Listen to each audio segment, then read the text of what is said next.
ये बहुत बड़ी खबर है। और अगर विपक्ष ऐसा विचार कर रहा है तो क्या नीतीश कुमार साथ छोड़ेंगे एनडीए का? अस्सलाम वालेकुम रहमतुल्लाहि व बरकात। अल्लाह के नाम से शुरू जो बड़ा मेहरबान और निहायत रहम करने वाला है। बिहार में गठबंधन वाली ठगबंधन वाली जेडीयू और बीजेपी की सरकार खतरे में है। जी हाँ, सरकार पूरी तरीके से हिल गई है, क्योंकि अरुणाचल प्रदेश में बीजेपी ने जेडीयू के 6 विधायक को अपने अंडर ले लिया। यानी 6 जेडीयू के चुने हुए एमएलए बीजेपी में शामिल हो गए। जाहिर है कि कोई भी इंसान बीजेपी में शामिल होता है तो 2 ही रीज़न है, पैसा पैसा पैसा। खैर, जिसकी वजह से इस वक्त बिहार में जेडीयू के बनाए गए नए अध्यक्ष आरसीपी सिंह ने सीधे धमकी दे डाली। उन्होंने कहा कि बीजेपी को, बहुत कड़े शब्द में उन्होंने कहा कि बीजेपी को गठबंधन धर्म निभाना चाहिए। यानी उनका कहने का मतलब है कि जो चोर दरवाजे से खरीद फरोख्त, ये तमाम चीज़ें बंद करना चाहिए, वरना इसके ख़राब रिजल्ट निकल सकते हैं। देखिए, इस वक्त बीजेपी 74 विधायक के साथ बिहार में है। 243 सीट में से 74 विधायक। जेडीयू के पास 43 विधायक है। एक आज़ाद उम्मीदवार का साथ उनके पास है। वीआईपी के 4 विधायक है। और एचएएम जो कि जीताराम मांझी साहब की पार्टी है, उनके 4 विधायक बीजेपी के पास है। तो ये कुल टोटल होते हैं 126। जबकि बिहार में टोटल विधानसभा सीट 243 है। 122 विधानसभा की सीट जिसके पास होगी उसकी सरकार बनेगी। और इस वक्त एनडीए के पास, नेशनल डेमोक्रेटिक अलायंस के पास, जो कि बीजेपी की ये गठबंधन है जेडीयू के साथ, उनकी टोटल 126 सीटें हैं। यानी 122 से 4 सीटें ज्यादा। तो सरकार तो अभी भी बीजेपी और जेडीयू की ही है। लेकिन इसमें किंग मेकर कौन है? इसमें किंग मेकर है एचएएम, जीताराम मांझी साहब की पार्टी, और वीआईपी पार्टी, जिनके पास 4-4 सीटें हैं। अब जब जेडीयू का बीजेपी से झगड़ा स्टार्ट हो ही चुका है, बीजेपी जेडीयू को खत्म कर ही चुकी है, कर रही है एमएलए को खरीद कर, तो इसमें नीतीश कुमार को हटाने के लिए, नीतीश कुमार को सीएम पद से हटाने के लिए लालू यादव के पुत्र तेजस्वी यादव को अब आगे आना चाहिए। क्योंकि जब 2 जगह आग लग ही चुका है तो फिर आग तो बुझाना जरूरी है, वरना पूरा बिहार जल जाएगा। गवर्नमेंट नहीं रहेगा तो बिहार चलेगा कैसे? तो अब तेजस्वी यादव को क्या करना है कि जेडीयू से वापस गठबंधन करने की कोशिश करनी है। ठीक है, नीतीश कुमार ने जितनी बड़ी बड़ी बातें लालू यादव के बारे में बोली है, अब मैं थोड़ा आपको फॉर्मूला दूंगा कि यह पॉसिबल कैसे होगा। पॉसिबल होगा, जेडीयू अगर बीजेपी से गठबंधन तोड़ती है तो उसके लिए उसको ठोस बैकग्राउंड चाहिए कि आखिर वो कैसे अपने सीएम पद पर लात मार देगी। वो ठोस बैकग्राउंड आरजेडीयू से दे सकती है। अगर तेजस्वी यादव वापस से अपना रिश्ता नीतीश कुमार से ठीक कर लेते हैं और बीजेपी से इस गर्मा गर्मी के बीच नीतीश कुमार और लालू यादव के बेटे में अच्छा बातचीत शुरू हो जाता है, तो जेडीयू के 43 और आरजेडी के 75 और कांग्रेस के 19 विधायक के साथ एक नया गठबंधन तैयार हो सकता है। लेकिन अनफॉर्चुनेटली जेडीयू का वापस आरजेडी से मिलना लगभग नामुमकिन है।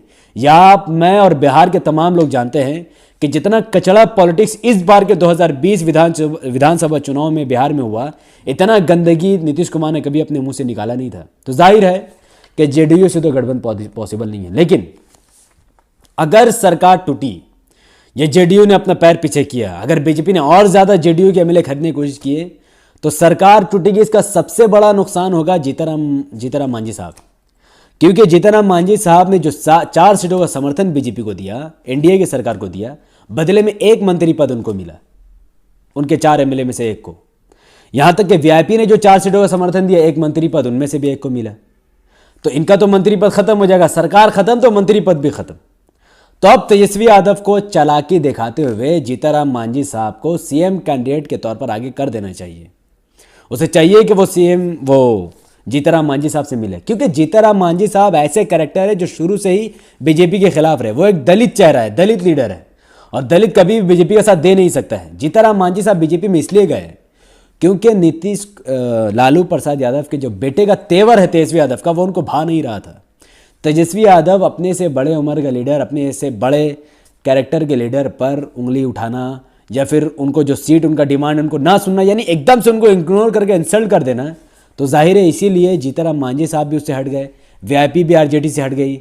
वीआईपी, जीताराम मांझी साहब दोनों की पार्टी पहले आरजेडी के साथ ही अलायंस में थी, इलेक्शन से 1 महीना पहले ही इन दोनों ने हट गए, और वीआईपी तो इलेक्शन से कुछ ही दिन पहले हटी है, क्योंकि इन नवाब साहब के तेवर ही कुछ अलग थे। इनको इतना घमंड था कि ये अकेले ही जीत जाएंगे, और कांग्रेस पर इतना भरोसा था कि कांग्रेस लाएगी 70 सीट, आरजेडी लाएगी 100 सीट, गठबंधन में सरकार बन जाएगा। और इनके इस घमंड के चक्कर में इन्होंने जीतराम मांझी को भी इग्नोर किया, वीआईपी को भी इग्नोर किया, आरएलएसपी के प्रमुख उनको भी इग्नोर किया, सबको इग्नोर कर दिया, और सबने पार्टी छोड़कर कहाँ गए?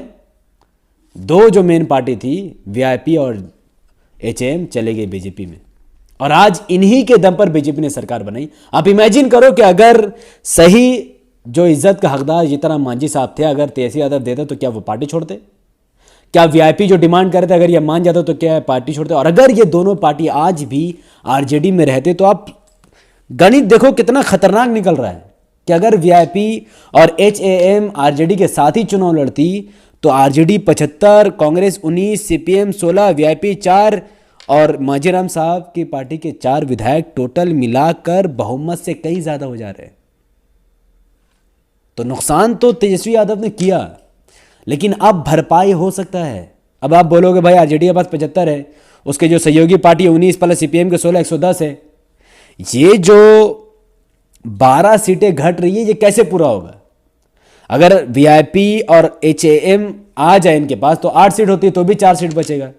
आप सब एमआईएम को भूल रहे हैं। जी हाँ, अब भी भारत की इकलौती एकमात्र सेक्युलर पार्टी एआईएमआईएम 5 विधायकों के साथ बिहार में काम कर रही है। जी हाँ, तो तेजस्वी यादव को घमंड तोड़कर और एक फॉर्मूला के तहत वीआईपी आखिर क्यों बीजेपी छोड़ेगा और जीतराम मांझी साहब क्यों बीजेपी छोड़ेंगे? तो उसके लिए सबसे पहले तेजस्वी यादव को माफ़ी मांगनी चाहिए दोनों से, और जीतराम मांझी साहब को उनका उम्र, उनकी कदर देखते हुए उनको सीएम पद का ऑफर देना चाहिए, तो वो 4 सीट लेकर चला आएंगे इनके पास। वीआईपी पार्टी के प्रमुख जो हैं उनको डिप्टी चीफ मिनिस्टर बना दे, वो भी अपना 4 सीट लेकर इनके पास चलाएंगे। एमआईएम में से जो उनके मेन बिहार के प्रेसिडेंट थे अख्तरुल इमान साहब को एजुकेशन मिनिस्टर बना दे, उनका 5 सीट इनके पास आ जाएगा। अब चूंकि एमआईएम के साथ बीएसपी गठबंधन में वो ऐसी बीजेपी के खिलाफ है, वो 1 सीट भी इनके पास आ जाएगी, प्लस आरजेडी के 75 सीट इसमें मिल जाएंगे, और कांग्रेस के 19 और सीपीएम के 10 सीट इनके पास मिल जाएंगे। तो टोटल इनका जो होगा वो होगा 125 सीट, बहुमत से 3 सीट ज़्यादा। आप में से कई लोग ये मुझे कह सकते हैं कि अगर सीएम तेजस्वी ना बने, डिप्टी सीएम तेजस्वी ना बने, मंत्रालय पद में जो एजुकेशन मिनिस्टर था वो ना बने, तो फिर तेजस्वी यादव का फ़ायदा क्या होगा? फ़ायदा है।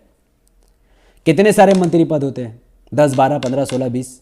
एक मंत्री पद देने से बाकी मंत्रालय अब भी तेजस्वी यादव के अंडर में रहेगा। लेकिन यहाँ पर एक और ख़तरा है।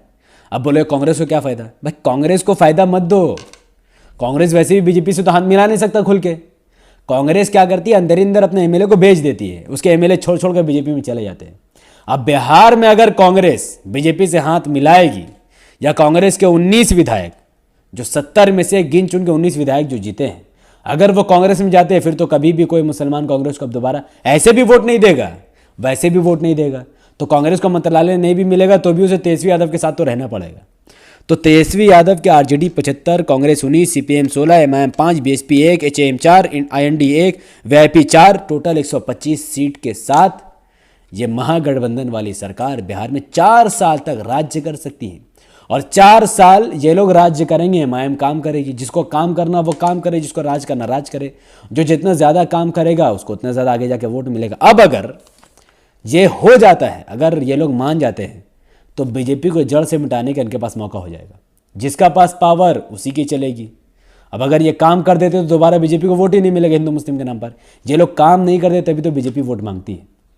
तो आप में से हर एक से मैं समझना चाहूँगा कि जो जेडीयू का बीजेपी से ये जो झगड़ा चल रहा है, जो डामल पटाल चल रहा है, बीजेपी जेडीयू को ख़त्म करने मांग रही है, तो क्या तेजस्वी यादव को इस वक्त नहीं लोहा गर्म में हथौड़ा मार देना चाहिए? अगर मारना चाहिए तो यकीनन आप कमेंट में यस लिखिए।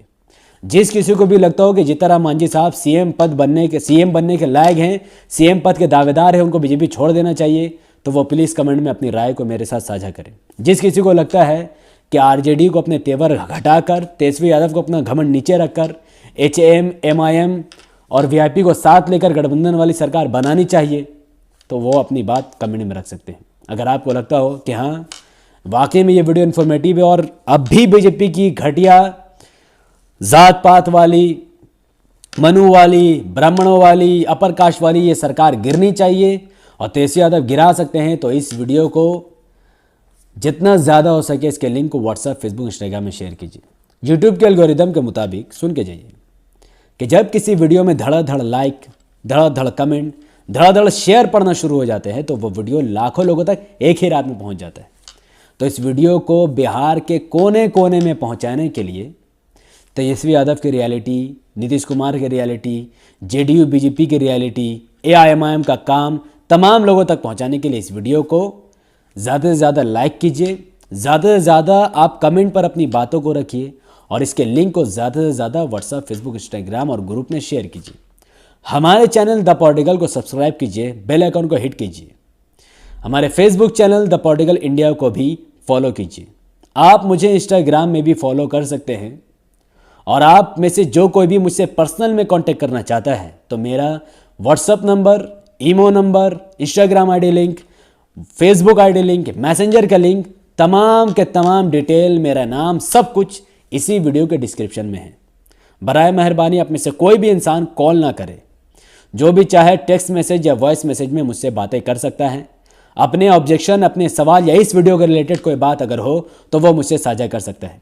कोई खबर, कोई ऐसी बात जो कोई नहीं बता रहा लेकिन आपको सुनना है, आपको जानना है और आपको उसके बारे में वीडियो चाहिए जो कि इंपॉर्टेंट भी है देश के लिए और आपके लिए भी, तो आप वो खबर भी मुझे बता सकते हैं। हमें याद रखिएगा।